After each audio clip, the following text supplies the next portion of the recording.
കേന്ദ്ര സർക്കാരിനെതിരെ പ്രക്ഷോഭം നടത്താനായിട്ട് സി.ജെ.പി. ഒരുങ്ങുകയാണ്. അതിന്റെ ഭാഗമായിട്ട് ഇപ്പോൾ ഒരു ലഘുലേഖ അവര് പുറത്ത് സോഷ്യൽ മീഡിയയിൽ വിട്ടിരിക്കുകയാണ്. അതിന്റെ തലക്കെട്ട് തന്നെ പറയുന്നത് സി.ജെ.പി. തുടങ്ങിയിട്ടേയുള്ളൂ എന്നുള്ളതാണ്. മാത്രമല്ല ഇപ്പൊ സുപ്രീം കോടതിയുടെ പോലും പിന്തുണ ഇവർക്ക് ലഭിക്കുകയാണോ എന്ന് നമ്മൾ സംശയിക്കുകയാണ്. കാരണം ഇവർക്കെതിരെ വന്നിരിക്കുന്ന കുറേയധികം ഹർജികൾ സുപ്രീം കോടതി തള്ളിയിരിക്കുകയാണ്. അപ്പൊ എവിടത്തേക്കാണ് കാര്യങ്ങളെല്ലാം പോകുന്നത്? പരമ്പരാഗതമായിട്ടുള്ള ഏതൊക്കെ പാർട്ടികളെ തൂത്തെറിയും സി.ജെ.പി.? ഇത് നമുക്ക് ഇപ്പോൾ ഇന്ത്യയിലൊരു സിറ്റുവേഷൻ വെച്ച് മാത്രം വിലയിരുത്തേണ്ട ഒരു കാര്യമല്ല. ഇപ്പോൾ നമ്മൾ തൊട്ടടുത്തുള്ള പല സ്റ്റേറ്റുകളും ഈവൻ ലോകത്തിലെ തന്നെ പല രാജ്യങ്ങളുമൊക്കെ എടുത്തു നോക്കിയാൽ അവിടെയെല്ലാം തന്നെ ഇത്തരത്തിലുള്ളൊരു പുതിയ വേവ് പലപ്പോഴും ഉണ്ടാകുന്നുണ്ട്. എന്ന് പറഞ്ഞാൽ ഒരു തരംഗമായി പുതിയ പാർട്ടികൾ രൂപപ്പെടുകയും അവരുടൻ തന്നെ അധികാരം പിടിച്ചെടുക്കുകയൊക്കെ ചെയ്യുന്നുണ്ട്. അതിപ്പോൾ ഞാനിപ്പോൾ അതിൻ്റെ വിശദാംശങ്ങളിലേക്ക് പോകുന്നില്ല. ഇപ്പോൾ UK-യിലാണെങ്കിലും അമേരിക്കയിലാണെങ്കിലും കാനഡയിലാണെങ്കിലും ഒക്കെ തന്നെ ഇത്തരത്തിലുള്ള സംഭവങ്ങൾ ഉണ്ടായിക്കൊണ്ടിരിക്കുകയാണ്. അതൊക്കെ പക്ഷെ പലപ്പോഴും അവിടെ നിലവിലുള്ള സാഹചര്യങ്ങൾക്കെതിരായിട്ടുള്ളതാണ്. ഇപ്പോൾ പലപ്പോഴും ഇമിഗ്രൻസിനെതിരെ ബാക്കിയുള്ളവർക്കെതിരെയാണ്. പക്ഷെ നമുക്ക് ഏഷ്യയിലേക്ക് വന്നിട്ടുണ്ടെങ്കിൽ ഇപ്പോൾ നേപ്പാളിലാണെങ്കിലും ശ്രീലങ്കയിലാണെങ്കിലും അതുപോലെ തന്നെ നമുക്കറിയാം ഇപ്പോൾ ബംഗ്ലാദേശിലാണെങ്കിലും ഇതിൽ ബാക്കിയുള്ള രണ്ട് സ്ഥലം ബംഗ്ലാദേശും ശ്രീലങ്കയൊക്കെ തന്നെ എന്ന് പറഞ്ഞാൽ അവിടെ നിലവിലുള്ള പാർട്ടികളിലുള്ള വിശ്വാസം ആളുകൾക്ക് നഷ്ടപ്പെട്ടു. പക്ഷെ ബംഗ്ലാദേശിൽ പഴയ പാർട്ടികൾ ഇപ്പോഴും നിലനിൽക്കുന്നുണ്ട്. പക്ഷേ നേപ്പാളിലേക്ക് വരുമ്പോൾ കാണുന്ന സിറ്റുവേഷൻ അതല്ല. നേപ്പാളിൽ അവിടെ നിലവിലുണ്ടായിരുന്ന പ്രതിപക്ഷവും ഭരണപക്ഷവും എല്ലാം തന്നെ നിഷ്പ്രഭരാകുകയും പുതിയ പാർട്ടി അധികാരത്തിലേക്ക് എത്തുകയും വലിയ ഭൂരിപക്ഷത്തോടുകൂടി ആളുകൾ അധികാരത്തിലേക്ക് എത്തിക്കുകയാണ് ചെയ്തിട്ടുള്ളത്. അപ്പൊ അത്തരത്തിലുള്ള ഒരു സിറ്റുവേഷൻ ഇന്ത്യയിലുണ്ട് എന്നുള്ളത് ഞാൻ വിചാരിക്കുന്നില്ല. കാരണം അത്രയും വലിയ അസംതൃപ്തിയോ അത്രയും വലിയ ഒരു ആളുകൾക്ക് വലിയ തോതിലുള്ള വെറുപ്പോ ദേഷ്യമോ ഒന്നും നിലവിലുള്ള പ്രസ്ഥാനങ്ങളോട് എല്ലാം തോന്നി തുടങ്ങി ഞാൻ വിചാരിക്കുന്നില്ല. പക്ഷെ ഒരു കാര്യമുണ്ട്, അത്രയും വലിപ്പത്തിൽ അല്ലെങ്കിൽ പോലും ഇന്ത്യ മഹാരാജ്യത്തും അത്തരത്തിലുള്ള സംവിധാനങ്ങൾ തോന്നി തുടങ്ങിയിട്ടുണ്ട്. കാരണം ഒരു ചെറിയ പ്രതീക്ഷയുമായി ആര് വന്നാലും അവരെ ആളുകൾ സപ്പോർട്ട് ചെയ്യുന്നുണ്ട് എന്നുള്ളത് ഒരു യാഥാർത്ഥ്യമാണ്. അത് സംവിധാനം മൊത്തത്തോടുള്ള പ്രതിഷേധമാണ്. ഇപ്പൊ ഞാൻ പറയുന്നത് നമുക്ക് ഇപ്പോൾ ഒരു BJP-യോട് മാത്രമോ പ്രതിപക്ഷത്തോട് മാത്രമോ എന്നുള്ളതല്ല. യഥാർത്ഥത്തിൽ BJP-യോടും പ്രതിപക്ഷത്തോടും പ്രതിപക്ഷത്തുള്ള കാക്കത്തൊള്ളായിരം പാർട്ടികളോടും എല്ലാം തന്നെ ഈ പ്രതിഷേധമുണ്ട്. മീഡിയയോടക്കം ഈ പ്രതിഷേധമുണ്ട്. ആ പ്രതിഷേധം ഇവിടെ മൊത്തത്തിൽ ശരിയല്ല. ഇതെല്ലാം തന്നെ ഒരു ഒത്തുകളിയാണ്. അല്ലെങ്കിൽ ഒരു ഇപ്പൊ നിങ്ങൾ ഇത് ശ്രദ്ധിച്ചു നോക്കിയിട്ടുണ്ടെങ്കിൽ ഗൗതം കഴിഞ്ഞ ദിവസം നമ്മൾ പറയാതെ വിട്ടൊരു കാര്യം എന്ന് പറഞ്ഞാൽ കേരളത്തിൽ പോലും അതിന്റെ സിംറ്റംസ് കാണാം. ഇപ്പോൾ ഉദാഹരണത്തിന് PV Anwar വന്നിട്ടൊരു വാക്ക് പറഞ്ഞിരുന്നു നമ്മളോട്. അതായത് ഈ ഭരണപക്ഷവും പ്രതിപക്ഷവും തമ്മിൽ ഒരു നെക്സസ് ഉണ്ടെന്നും രാത്രി അവരൊക്കെ തമ്മിൽ വിവരങ്ങൾ കൈമാറാറുണ്ടെന്നും അവർക്ക് എതിരായിട്ട് നിൽക്കുന്ന പൊതുശത്രുക്കളെ അവരൊന്നടങ്കം കീഴ്പ്പെടുത്തുമെന്നും ഇല്ലാതാക്കുമെന്നും ഒക്കെ പറയുന്ന ഒരു വാചകം നിങ്ങൾ ഓർക്കുന്നുണ്ടാവും. അത്തരത്തിലുള്ള ഒരു നെക്സസ് എന്ന് പറയുന്ന കൂട്ടായ്മ ആദ്യം പറയുന്നത് PV Anwar ആണ്. യഥാർത്ഥത്തിൽ നമ്മൾ വളരെ സൂക്ഷ്മമായി വിലയിരുത്തിയാൽ അറിയാം, ആ നെക്സസ് പറഞ്ഞപ്പോഴാണ് PV Anwar വലിയ പിന്തുണ കിട്ടിയത്. മനസ്സിലായോ? അത് കിറ്റക് സാബു എന്ന് പറഞ്ഞപ്പോഴും വലിയ പിന്തുണ കിട്ടി. ഇപ്പൊ തമിഴ്നാട്ടില് വിജയ് പറഞ്ഞപ്പോഴും വലിയ പിന്തുണ കിട്ടി. നേപ്പാളില് ബാലേന്ദ്ര ഷാ പറഞ്ഞപ്പോഴും വലിയ പിന്തുണ കിട്ടി. ഇത് യഥാർത്ഥത്തില് ലോകം മുഴുവൻ ഇത്തരത്തിൽ ഈ പറയുന്ന നിലനിൽക്കുന്ന ഒരു സിസ്റ്റം അല്ലെങ്കിൽ വ്യവസ്ഥിതികൾ അത് പലപ്പോഴും ഇവര് തമ്മിലുള്ള ഒരു അഡ്ജസ്റ്റ്മെന്റ് ആണ് എന്ന് തോന്നിക്കൊണ്ടാണ് പല പുതിയ പാർട്ടികളും തന്നെ. ഇപ്പൊ ഞാൻ ഗൗതത്തോട് പറയുന്നു, ഇപ്പൊ തിരുവനന്തപുരം കോർപ്പറേഷൻ പോലും സംഭവിച്ചത് എന്താണെന്നറിയോ?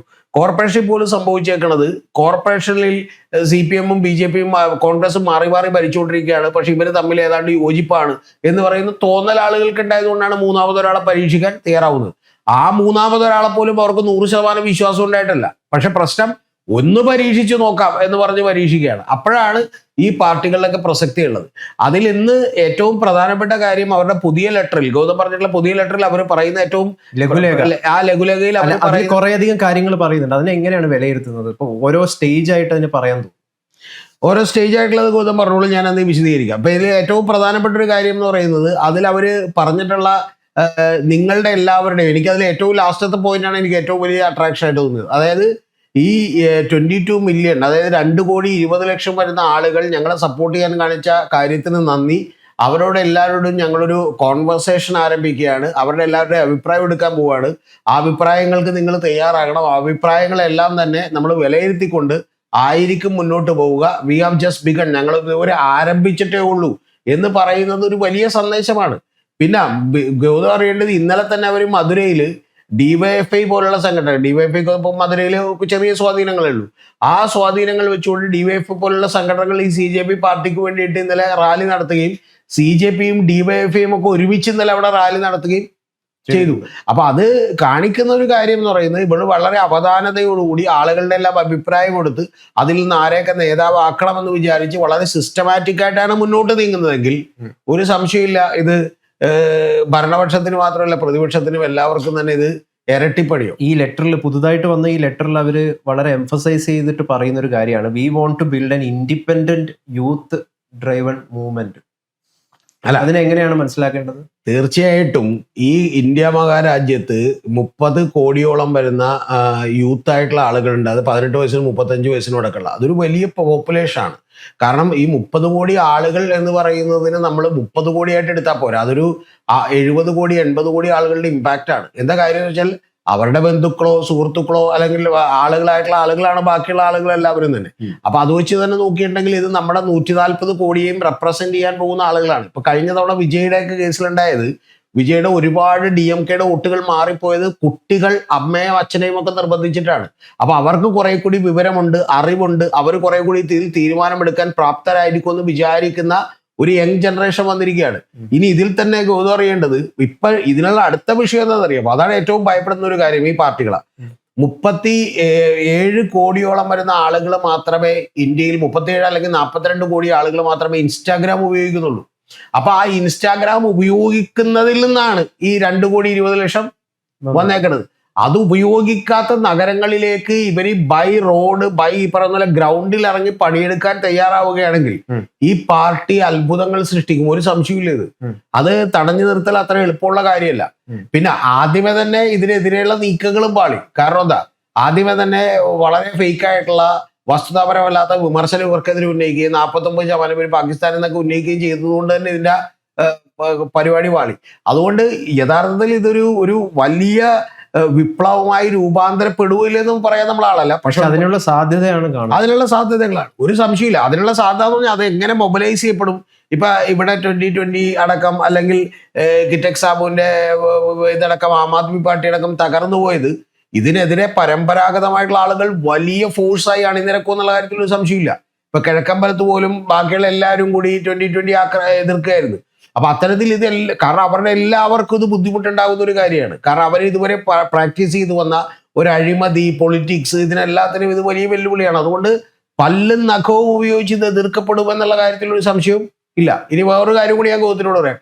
ഇതങ്ങോട്ട് വലിയ തോതിൽ പുരോഗമിക്കുമ്പോൾ വേണമെങ്കിൽ ഗൗതം എഴുതി വെച്ചോ, മിക്കവാറും BJPയും മറ്റു പാർട്ടികളുമായി യോജിച്ചു പോലും ഇവരെ എതിർക്കാൻ തയ്യാറാവും. മനസ്സിലായി? ഇപ്പൊ പ്രതിപക്ഷത്തേക്കുള്ള പാർട്ടികളൊക്കെ തന്നെ ഇപ്പൊ ആവേശത്തോടുകൂടി കാണുന്നുണ്ടെങ്കിലും ഇതിന്റെ വിള കൊയ്യാൻ, ഇതിന്റെ റീപ്പ് ചെയ്യാനായിട്ട് ഞങ്ങൾക്ക് കഴിയില്ല എന്നവർക്ക് മനസ്സിലാക്കുകയും ഇത് അവര് തന്നെ കൊയ്യുമെന്ന് മനസ്സിലാക്കിയാൽ പിന്നെ എന്ത് ചെയ്യും? വലിയ പ്രധാനപ്പെട്ട വിഷയത്തിൽ ആരാണ് പാറ്റകൾ എന്നത് അവ്യക്തമായിട്ട് തുടരുകയല്ലേ? അല്ല, പാറ്റകള് ആരാണ് എന്നുള്ളത് ഓക്കെ, തീർച്ചയായിട്ടും ഇതിന്റെ പുറകിലൊക്കെ ആളുകൾ ഉണ്ടാവും. കാരണം അല്ലാതെ ഇത്രമാത്രം ഓർഗനൈസ്ഡ് ആയിട്ടുള്ള ഒരു കാര്യം ഉണ്ടാവില്ല എന്ന് തന്നെയാണ്. പാകിസ്ഥാനാണോ? അല്ല, പാകിസ്ഥാനൊന്നും ആയിരിക്കില്ല. പക്ഷെ പ്രധാനപ്പെട്ട ഒരു പാകിസ്ഥാൻ ISIക്കൊന്നും ഇത്ര അവര് മറ്റു പല രീതികളിലൂടെ ഇന്ത്യയെ തകർക്കാൻ വേണ്ടി നോക്കുന്നവരാണ്. മയക്കുമരുന്ന് സപ്ലൈ ചെയ്തും അല്ലാതെ ബാക്കി പല കാര്യങ്ങളും കൊണ്ട്. യഥാർത്ഥത്തിൽ ഇതൊക്കെ ചെയ്യാൻ കേപ്പബിൾ ആയിട്ടുള്ളത് ആരാണെന്ന് ചോദിച്ചാൽ അമേരിക്കയൊക്കെയാണ്. പക്ഷെ പ്രധാനപ്പെട്ട ഒരു കാര്യം എന്ന് പറഞ്ഞാൽ പലപ്പോഴും പല റെജീം ചേഞ്ചുകൾ അമേരിക്കയൊക്കെ ആണ് ഇതിന് പിന്നിൽ നിന്നൊക്കെ ഇപ്പൊ ആരോപണം വരുന്നത്. അല്ല, CAക്ക് ഇല്ലാന്നൊന്നും നമുക്ക് ഉറപ്പിച്ചു പറയാനും പറ്റില്ല. ഇപ്പൊ എന്താണെന്ന് വെച്ചാൽ ഇപ്പൊ ബംഗ്ലാദേശിലൊരു ഭരണപരമായ മാറ്റം ഉണ്ടായില്ലേ, അവിടെ നോബൽ ലൊറേറ്റ് ആയിട്ടുള്ള ഒരാളെ നിയമിച്ചില്ല. അതിന്റെ പിന്നിൽ ഉറപ്പായിട്ട് നമുക്കറിയാം അത് അമേരിക്കയാണ്. ഇതിന്റെ ഒരു പാറ്റേൺ ശ്രീലങ്കയിൽ ഉണ്ടായിട്ടുള്ള അതിന്റെ പിന്നിൽ, അതുപോലെ തന്നെ ഈ പറയുന്ന ഇപ്പൊ നേപ്പാളിൽ ഉണ്ടായിട്ടതിന്റെ പിന്നിലൊക്കെ തന്നെ ഇത്തരത്തിലുള്ള സപ്പോർട്ടുകൾ ഉണ്ടാവും. പക്ഷെ അതിനുള്ള സാഹചര്യങ്ങൾ ഇന്ത്യയിൽ ഇല്ലാതാക്കുക എന്നുള്ളതാണ് ഏറ്റവും പ്രധാനപ്പെട്ട കാര്യം.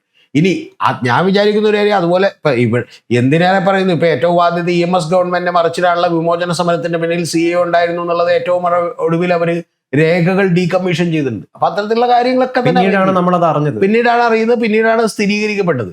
പക്ഷെ ഇതൊക്കെ യാഥാർത്ഥ്യമാണ്. പക്ഷെ പ്രധാനപ്പെട്ട വിഷയം എന്താണെന്ന് വെച്ചാൽ ഇന്ത്യ, പക്ഷെ എന്നും പറഞ്ഞ് ഇപ്പൊ അമേരിക്ക വിചാരിച്ചത് കൊണ്ടും ഞാൻ വിചാരിക്കുന്നില്ല. ഇന്ത്യ വേറെ ഒരു റെജീം ചേഞ്ച് ഉണ്ടാക്കി ഒരു ഭരണം വന്നാൽ പോലും ഇന്ത്യയെ കീഴ്പ്പെടുത്താൻ പറ്റുമെന്നും ഇന്ത്യയെ ഡീസ്റ്റെബിലൈസ് ചെയ്യാനൊന്നും നടക്കുന്ന കാര്യമല്ല. ഇപ്പൊ ഇന്ത്യ ന്യൂയോർക്ക് ടൈംസും വാഷിങ്ടൺ പോസ്റ്റും ഒക്കെ നിങ്ങൾ ഇവിടെ പുതിയ ആളുകൾക്കൊന്നും ഓർമ്മയുണ്ടാവില്ല, പഴയ ആളുകൾക്കൊക്കെ ഓർമ്മയുണ്ട്. 1957 മുതൽ 70 വരെ 75 വരെ എഴുതിക്കൊണ്ടിരുന്നത് ഇന്ത്യ ഇന്ന് തകരും നാളെ തകരുമെന്നാണ്. കാരണം എന്ന് വെച്ചാൽ വലിയ ഡൈവേഴ്സിഫൈഡ് ആയിട്ടുള്ള ഒരു രാജ്യമാണല്ലോ.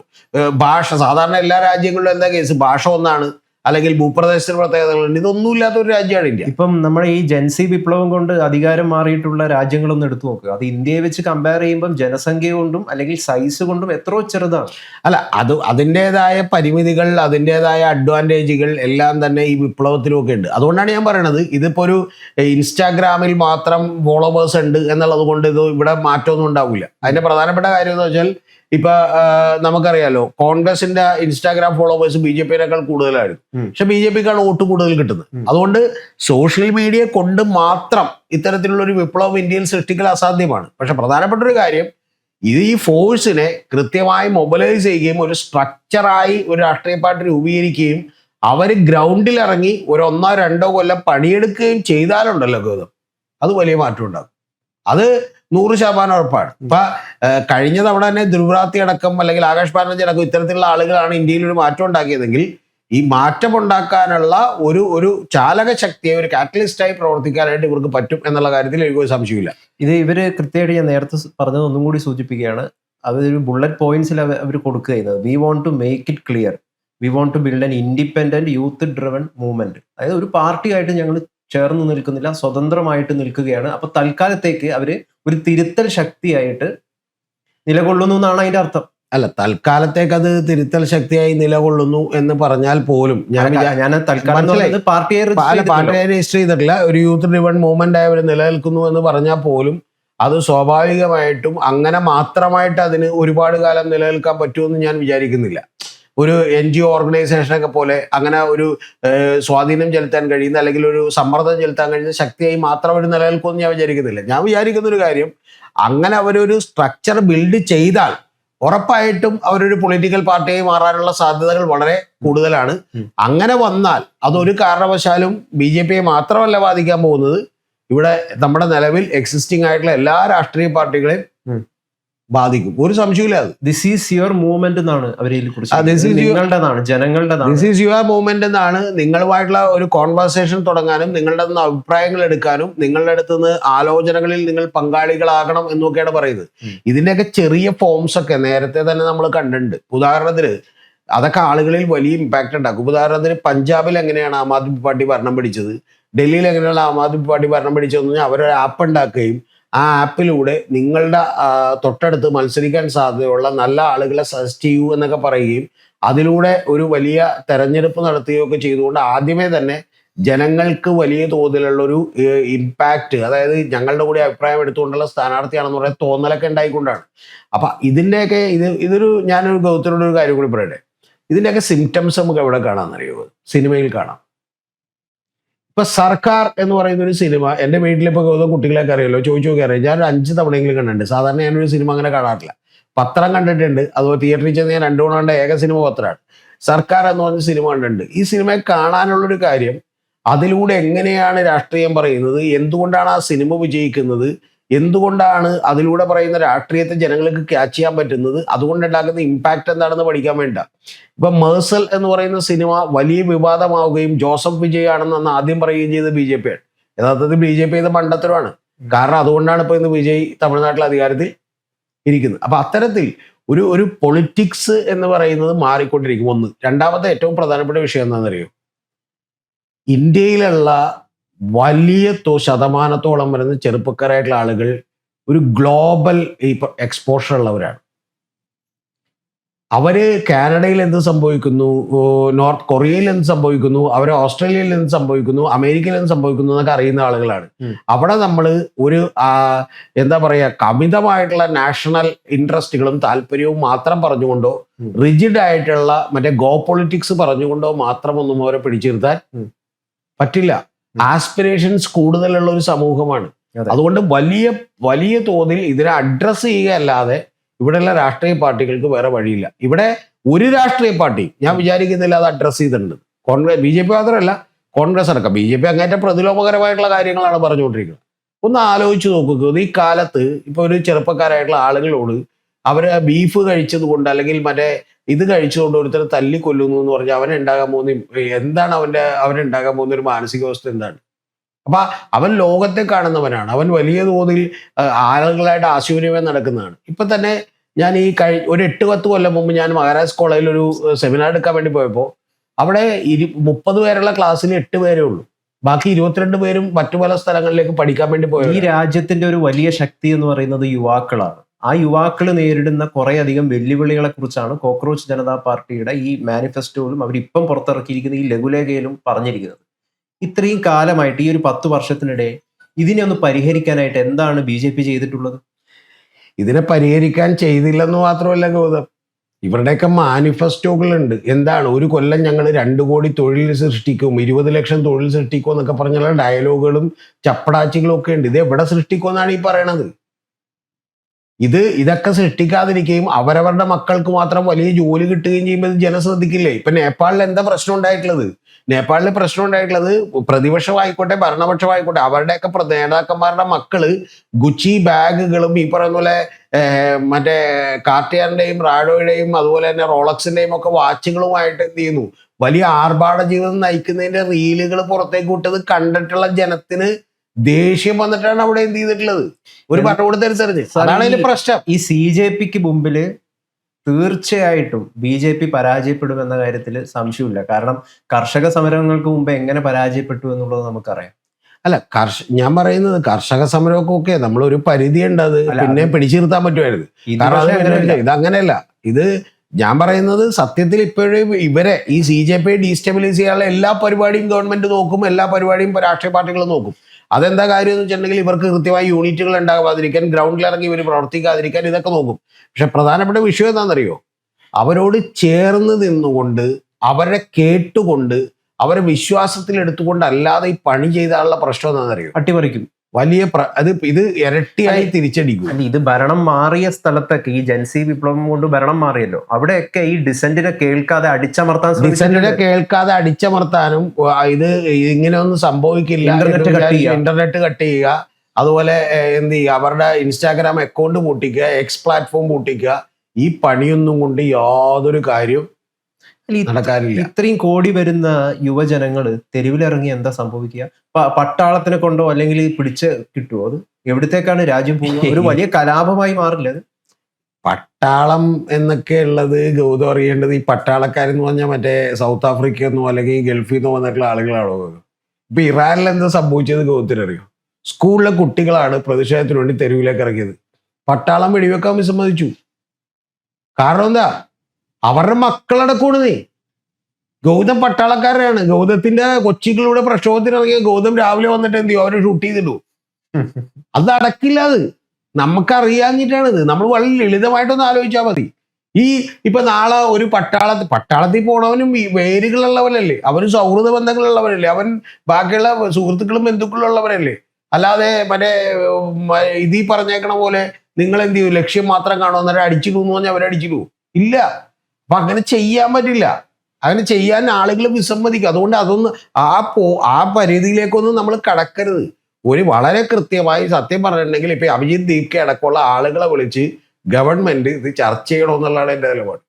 ഗവൺമെന്റ് ചർച്ച ചെയ്തിട്ട് അവരോട് പറയണം, ഞങ്ങൾ നീറ്റ് പരീക്ഷ എന്ത് ചെയ്യാം, മര്യാദക്ക് നടത്താം. ഇനി അടുത്ത തലവേദന എന്താ അറിയാം? നീറ്റ് പരീക്ഷയുടെ ക്രമക്കേടിന്റെ പ്രശ്നം തീർന്നിട്ടില്ല.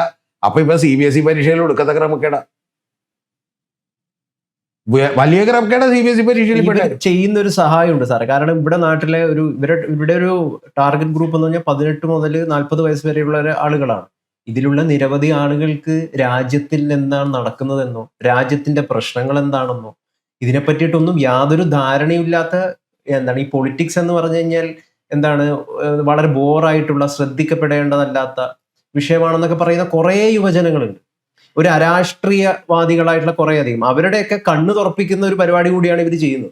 അല്ല, ഇതിലുള്ള ഒരു വിഷയം എന്താ വെച്ചാൽ, അങ്ങനെയുള്ള ആളുകൾ അല്ല തീർച്ചയായിട്ടും ഈ അരാഷ്ട്രീയവാദം എന്നൊക്കെ പറഞ്ഞാൽ പോലും ഈ അരാഷ്ട്രീയവാദം ഏതുവരെയാണെന്ന് അറിയാമോ ഗൗതം?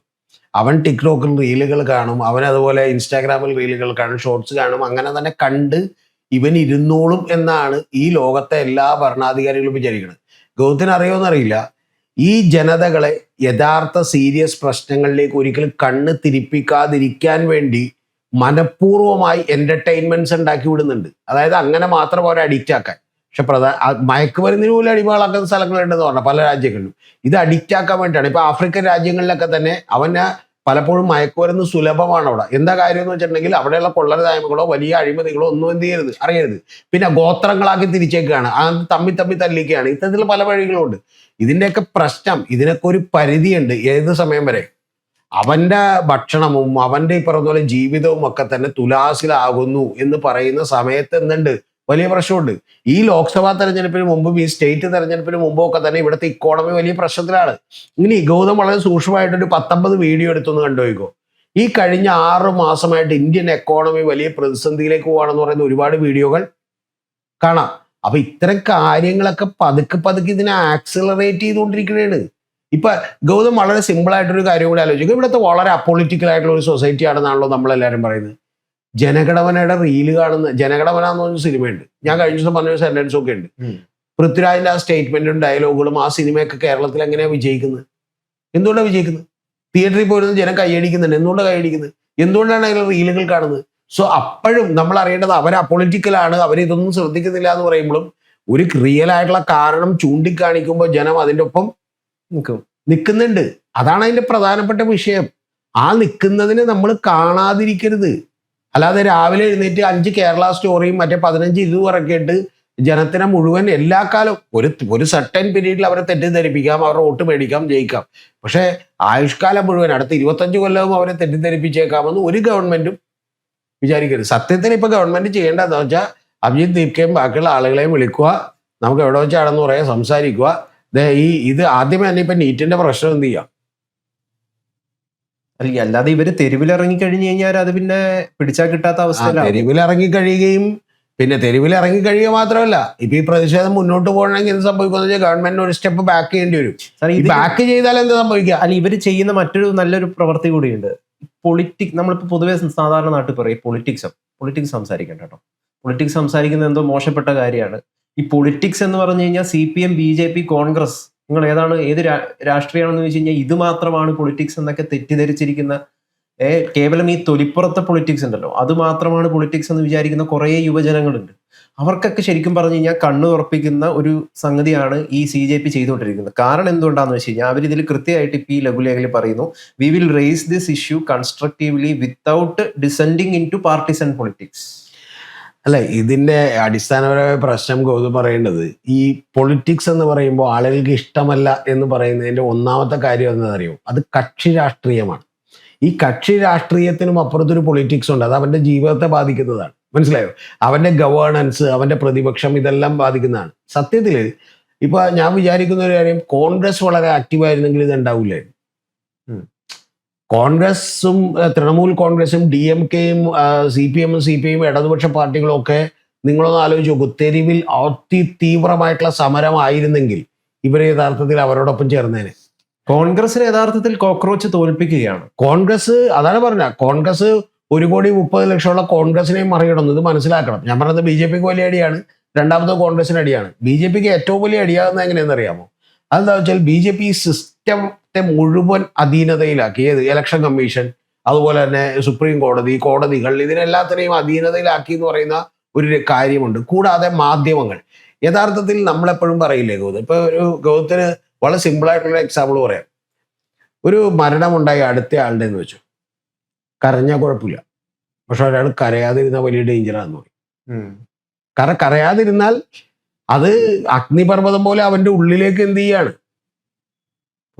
മനസ്സിലായ? ഇപ്പൊ വലിയൊരു വെഞ്ചൻസ്, ഒരു വൈരാഗ്യം, ഇപ്പൊ നമ്മുടെ ആരെങ്കിലും കൊല്ലപ്പെട്ടു, വേറെ ആരുടെങ്കിലും പ്രശ്നം കൊണ്ടാണെങ്കിൽ അതിൽ നിന്ന് കരയാതിരിക്കുക എന്ന് പറഞ്ഞാൽ അതിന്റെ വെഞ്ചൻസ് ഭയങ്കരമായി കൂടുക എന്നുള്ളതാണ്. മറ്റൊരു ഇമോഷണൽ ഔട്ട്ബേസ്റ്റ് ഉണ്ടായാൽ അവിടെ തീർന്നു, പ്രശ്നമില്ല.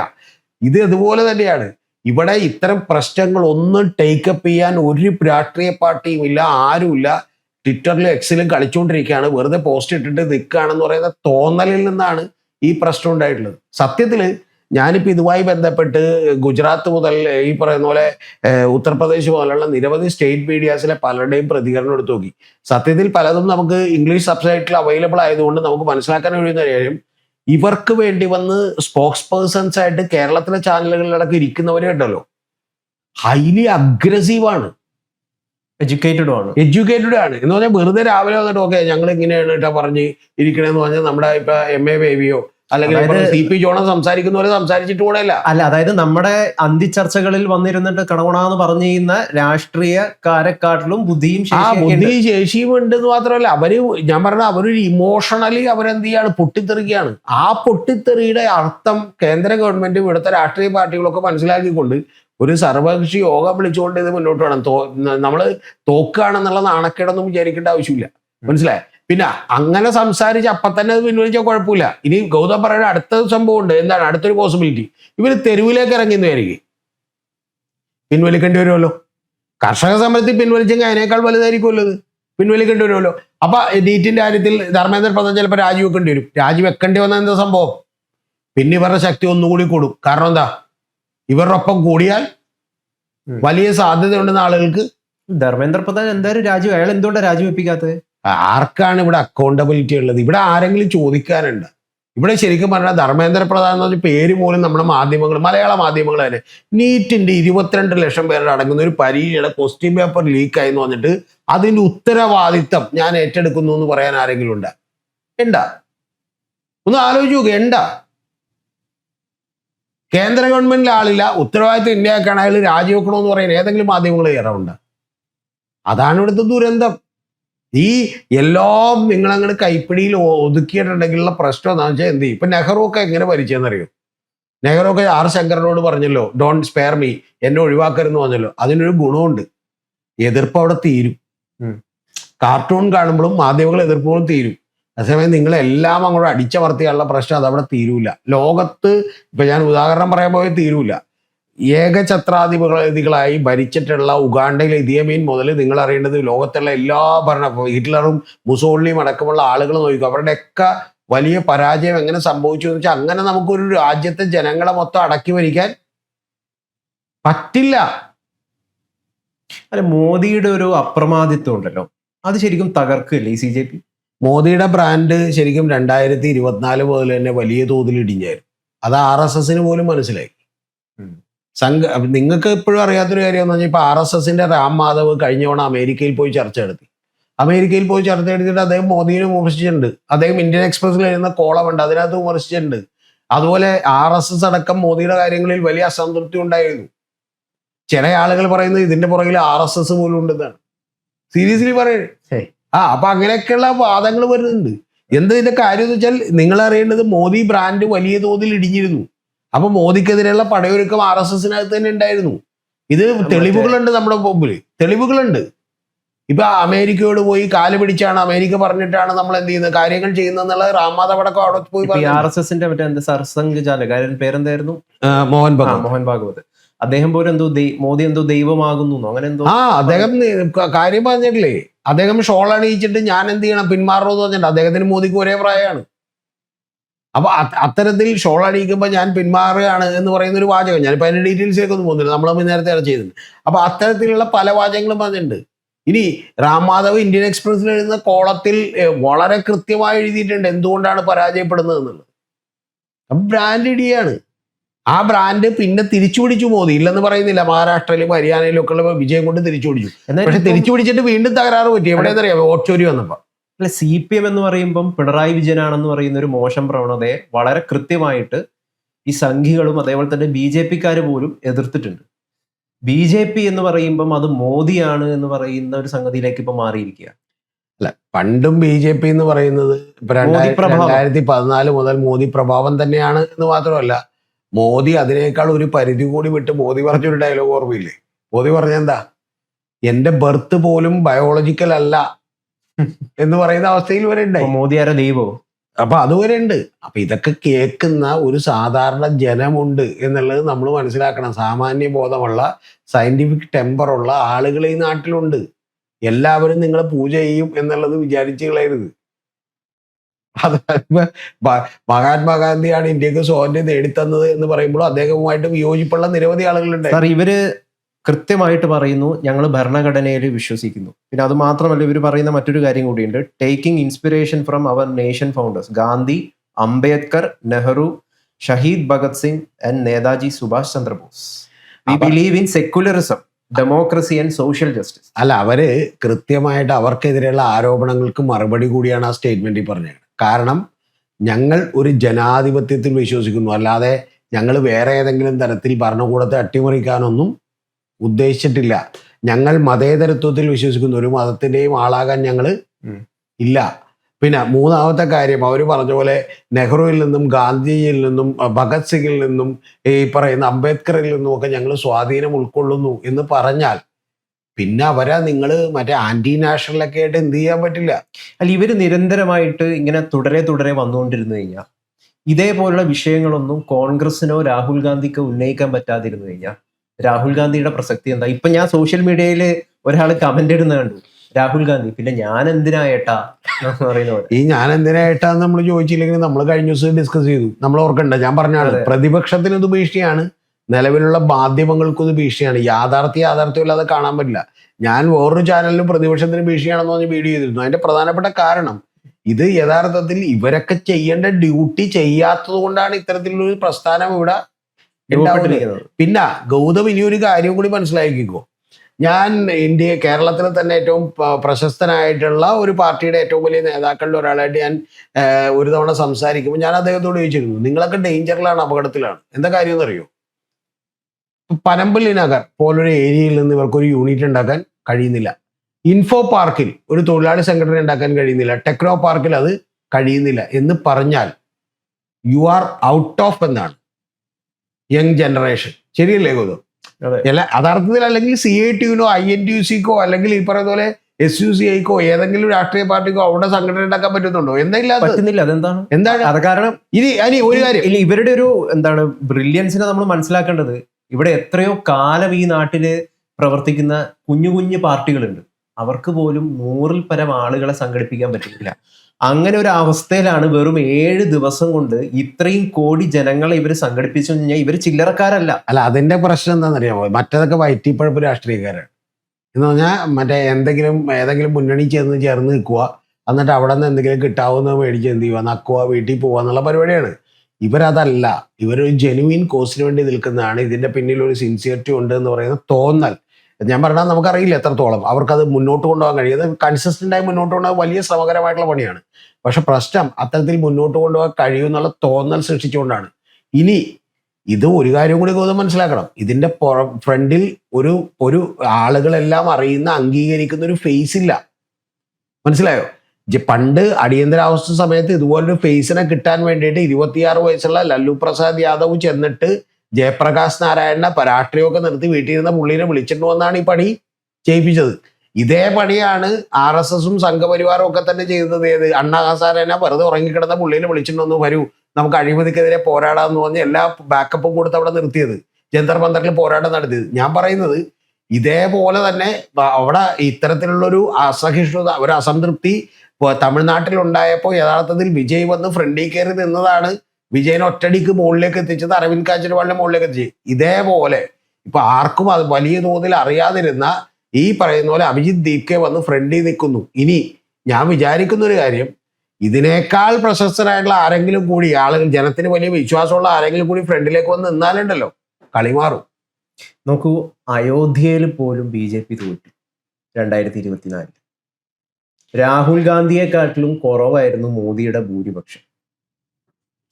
നിങ്ങൾ ഒരു വളരെ ലളിതമാണ് അതിന്റെ പോളിസി. നിങ്ങളൊരു വികാരങ്ങളെ ഉത്തേജിപ്പിച്ചുകൊണ്ട് നിങ്ങൾക്ക് വലിയ നേട്ടം പെട്ടെന്നുണ്ടാക്കാൻ പറ്റും. നിങ്ങൾ ഒരാശയപരമായി ആളുകളെ പഠിപ്പിച്ചുകൊണ്ട് അത് ലോങ് ടൈമിലേക്ക് ഉണ്ടാക്കാൻ പറ്റും. പക്ഷെ ഇതിൽ ഏതാണ് കൂടുതൽ കാലം നിലനിൽക്കുക എന്ന് പറഞ്ഞാൽ രണ്ടാമത്തെ നിൽക്കുള്ളൂ. കാരണം അത് കുറച്ച് പണിയുണ്ട്. മനസ്സിലായ? അത് കുറച്ച് പണിയുണ്ട്. ആ പണി എടുത്താലേ അത് എന്ത് ചെയ്യുള്ളൂ, കുറച്ചു കാലം നിൽക്കുകയുള്ളൂ. മറ്റത് വംശീയമായിട്ടുള്ള, ജാതീയമായിട്ടുള്ള, മതപരമായിട്ടുള്ള വേർതിരിവുകളും അതിലെ പ്രശ്നങ്ങളൊക്കെ ഉയർത്തി കാണിക്കൊണ്ടൊരു പോളറൈസേഷൻ ഉണ്ടാക്കിയാൽ പെട്ടെന്ന് ഗ്രോത്ത് ഉണ്ടാവും. 2-ൽ നിന്ന് 182, 182-ൽ നിന്ന് 284 ഒക്കെ ആയിട്ട് സീറ്റുകൾ കൂടും. പക്ഷെ പ്രധാനപ്പെട്ട വിഷയം അതൊരു കാതലില്ലാത്ത ഗ്രോത്ത് ആണ് എന്നുള്ളത് മനസ്സിലാക്കണം. അതായത് മറ്റൊരുത്തരോടുള്ള, മറ്റൊരു സൊസൈറ്റിയോടുള്ള വെറുപ്പിന്റെ പുറത്ത് ഉണ്ടാക്കാവുന്ന ഗ്രോത്ത് ആണ്. അതങ്ങനെ ഉണ്ടായിട്ടുള്ളത് മുഴുവൻ ഈ ലോകത്ത് എന്ത് ചെയ്തിട്ടുണ്ട്, ഷോർട്ട് ടൈമിലേക്ക് നിന്നിട്ടുള്ളൂ. അത് ദീർഘകാലം നിൽക്കൽ വലിയ ബുദ്ധിമുട്ടാണ്. എന്തായാലും ഒരു തിരുത്തൽ ശക്തിയായിട്ട് ഇപ്പം തുടരും എന്നാണ് ഈ CJP പറയുന്നത്. ഞാൻ അവസാനം നിർത്തുമ്പോൾ ഒരു കാര്യം ചോദിക്കാം. അരവിന്ദ് കെജ്രിവാളിന് വലിയൊരു പകയുണ്ട്. ആ പക ഇതിന് പിന്നിലുണ്ടാകില്ല? അരവിന്ദ് കെജ്രിവാളിനൊക്കെ ഇതിനകത്ത് എത്രത്തോളം ഇൻവോൾവ്മെന്റ് ഉണ്ടെന്ന് അറിയില്ല. എവിടെയാണ് ഇപ്പൊ കെജ്രിവാൾ ഇപ്പൊ എവിടെയാണ്? തുറന്ന് ഇത് ഗൗതത്തോട് പറഞ്ഞ അത്തരത്തിലുള്ള ഒരു സംശയമൊക്കെ എനിക്കും തോന്നിയിരുന്നു. കാരണം ഈ അഭിജിത്ത് ദീക്കെ എന്നൊക്കെ പറയുന്നത് അരവിന്ദ് കെജ്രിവാളിനെയൊക്കെ സോഷ്യൽ മീഡിയ ക്യാമ്പയിൻ ഒക്കെ പല സമയത്ത് ഹെഡ് ചെയ്തുകൊണ്ടിരുന്ന ഒരാളാണ്. അപ്പൊ അത്തരത്തിൽ ഏതെങ്കിലും കോൺടാക്റ്റുകളോ ചിലപ്പോൾ ബന്ധങ്ങളോ ഒക്കെ ഉണ്ടോ ഇല്ലെന്ന് നമുക്കറിയില്ല. അതൊക്കെ ഗവൺമെന്റ് കണ്ടുപിടിക്കട്ടെ, പുറത്തേക്ക് പോട്ടെ. പക്ഷെ അങ്ങനെയൊക്കെ ഉള്ളൊരു ഉണ്ടെങ്കിൽ അതൊക്കെ കണ്ടുപിടിക്കാൻ കഴിയുന്ന വലിയ സിസ്റ്റം ഗവൺമെന്റിനുണ്ട്. പക്ഷെ ഞാൻ വിചാരിക്കുന്ന അത്തരത്തിൽ ഏതെങ്കിലും ബാക്കപ്പും ഇനീഷ്യൽ ഹൈപ്പും ഒക്കെ ഉണ്ടാക്കാനായിട്ട് ആരെങ്കിലും ഒക്കെ സഹായിച്ചിട്ടുണ്ടാവും. ഇല്ല, അതൊന്നും പറ്റില്ല. പക്ഷെ പ്രധാനപ്പെട്ട ഒരു കാര്യം ഞാൻ വിചാരിക്കുന്നത് അവരും എന്റെ വിശ്വാസം ഞാൻ ഗൗതത്തോട് പറയാം, അരവിന്ദ് കെജ്രിവാൾ പോലും ആയിരിക്കില്ല. അരവിന്ദ് കെജ്രിവാളിൽ നിന്ന് വിട്ടുപോയിട്ടുള്ള 10, 27, 30ഓളം വരുന്ന അതിഗംഭീരരായിട്ടുള്ള മനുഷ്യരുണ്ടായിരുന്നു. പ്രശാന്ത് ഭൂഷൺ മുതൽ ഈ യോഗേന്ദ്ര യാദവ് വരെയുള്ള നിരവധി ആളുകളുണ്ടായിരുന്നു. അപ്പൊ അത്തരത്തിലുള്ള പല ആളുകളും ചിലപ്പോൾ എന്ത് ചെയ്തിരിക്കാം, നമുക്കറിയില്ല കേട്ടോ, നമുക്കറിയില്ല. നമ്മുടെ ഒരു ഊഹം മാത്രമാണ്. ചിലപ്പോൾ സഹായിച്ചിരിക്കാം. അതിന്റെയൊക്കെ സാധ്യതകൾ ഇതിനകത്തുണ്ട്. കാരണം അവരൊക്കെ കൂടിയിട്ടാണ് അന്ന് അരവിന്ദ് കെജ്രിവാളിന്റെ ആം ആദ്മി പാർട്ടിക്ക് വലിയ ഹൈപ്പ് പെട്ടെന്ന് ഉണ്ടാക്കിയത്. പിന്നെ ആരെങ്കിലും ചങ്കുറപ്പോടുകൂടി നിന്ന് ജനത്തോട് ഇത് ധൈര്യപൂർവ്വം വിളിച്ചു പറഞ്ഞാൽ ഈ ആളുകൾ കൂടെ കൂടും, അതിനൊന്നും സംശയമില്ല. ചേട്ടാ, ഈ വിഷയത്തിൽ എന്നെ ശരിക്കും അത്ഭുതപ്പെടുത്തുന്ന ഒരു കാര്യം എന്താണെന്ന് വെച്ച് കഴിഞ്ഞാൽ, ഞാൻ നേരത്തെ പറഞ്ഞത് തന്നെ ഒന്നും കൂടി ആവർത്തിക്കുകയാണ്. കുറെ കുഞ്ഞു കുഞ്ഞു പാർട്ടികൾ പല രീതിയിലുള്ള കോസിനായിട്ട്, പ്രത്യേകിച്ചും ഇവർ ഈ പറഞ്ഞിരിക്കുന്ന കോസിനൊക്കെ ആയിട്ട് എത്രയോ വർഷമായിട്ട് നമ്മുടെ നാട്ടിൽ പ്രവർത്തിക്കുന്നുണ്ട്.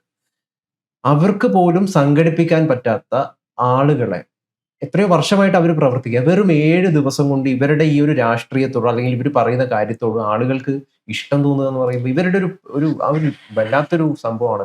ഗൗതം, അതൊക്കെ ലോകത്ത് ഒരുപാട് സ്ഥലത്ത് ഉണ്ടായിട്ടുണ്ട്, ഇന്ത്യയിലൊക്കെ ഉണ്ടായിട്ടുണ്ട്. ഇപ്പൊ മറ്റേ മേഡ്വാനി എന്ന് പറയുന്ന അല്ലെങ്കിൽ ഇത്തരത്തിലുള്ള ഇവരിൽ നിന്ന് ഇത്തരത്തിലുള്ള ആളുകൾ എന്താ കണ്ടുപിടിക്കേണ്ടത്? അല്ല, ഇവരിൽ നിന്ന് ആളുകൾ കണ്ടുപിടിക്കേണ്ടത് നിങ്ങളുടെ രാഷ്ട്രീയവും അത് യഥാർത്ഥ മനുഷ്യന്റെ ഒരു രാജ്യത്തെ മനുഷ്യന്റെ യഥാർത്ഥ പ്രശ്നങ്ങളെ നിങ്ങൾ അഡ്രസ്സ് ചെയ്യുകയും അതിന് പരിഹാരം ഉണ്ടാകണം എന്ന് ആത്മാർത്ഥതയോടുകൂടി വിചാരിച്ച് നിങ്ങൾ ഉറക്കെ വിളിച്ചു പറയുകയും ചെയ്തിട്ടുണ്ടെങ്കിൽ ആളുകൾ കൂടും, ഒരു സംശയമില്ല. അത് 100% ആളുകൾ കൂടും. അത് ഗൗതം അറിയേണ്ടത് ഇപ്പോൾ ഗുജറാത്തിലാണെങ്കിലും ഹരിയാനയിലാണെങ്കിലും ഈവൻ ദളിത് പിന്നോക്ക ആദിവാസികളുടെയൊക്കെ പ്രശ്നങ്ങൾ ഉയർത്തിക്കൊണ്ട് പല നേതാക്കളും ഉയർന്നു വന്നിട്ടുണ്ട്. അപ്പൊ ചന്ദ്രശേഖർ റാവൺ മുതൽ മേഡ്വാനി മുതൽ നിരവധി ആളുകൾ ഉയർന്നു വന്നിട്ടുണ്ട്. അവരെല്ലാം തന്നെ ചങ്കുറപ്പോടുകൂടി ഫ്രണ്ടിൽ നിന്ന് ഞങ്ങളെ നയിക്കും എന്ന് ജനങ്ങൾക്ക് തോന്നിയതുകൊണ്ട് ഉയർന്നു വന്നിട്ടുള്ള നേതാക്കളാണ്. അതിന്റെ ഏറ്റവും ഒടുവിൽ കേരളത്തിൽ പോലും എക്സാമ്പിൾ ഉണ്ട്. എറണാകുളത്ത് നിന്ന് നിപുൺ ചെറിയാൻ എന്ന് പറയുന്ന ഒരാൾ V4 കൊച്ചി എന്ന് പറഞ്ഞു വന്നപ്പോൾ ആദ്യം ആളുകൾ കൂടെ നിന്നു. അപ്പൊ ആളുകൾ കൂടെ നിൽക്കും. പക്ഷെ പ്രധാനപ്പെട്ട പ്രശ്നം നിങ്ങൾക്ക് എത്രത്തോളം അത് സസ്റ്റൈനബിളായി മുന്നോട്ട് കൊണ്ടുപോകാം എന്ന് പറയുന്നത് ചെറിയ പണിയല്ല. കാരണം നിരവധി ചലഞ്ചസ്, വലിയ വെല്ലുവിളികളെ നിങ്ങൾ നേരിടേണ്ടി. എന്തായാലും BJP അട്ടിമറിക്കപ്പെടും, അല്ലെങ്കിൽ അവർ കീഴ്പ്പെടുത്തും. ഇവർ തെരുവിലിറങ്ങുകയും ഇവർക്ക് വളരെ സ്ട്രക്ചേർഡ് ആയിട്ടുള്ള ഒരു ഓർഗനൈസേഷൻ ഉണ്ടാവുകയും ചെയ്താൽ ഇന്ത്യയിലെ എൻ്റയർ പൊളിറ്റിക്സ് മാറും.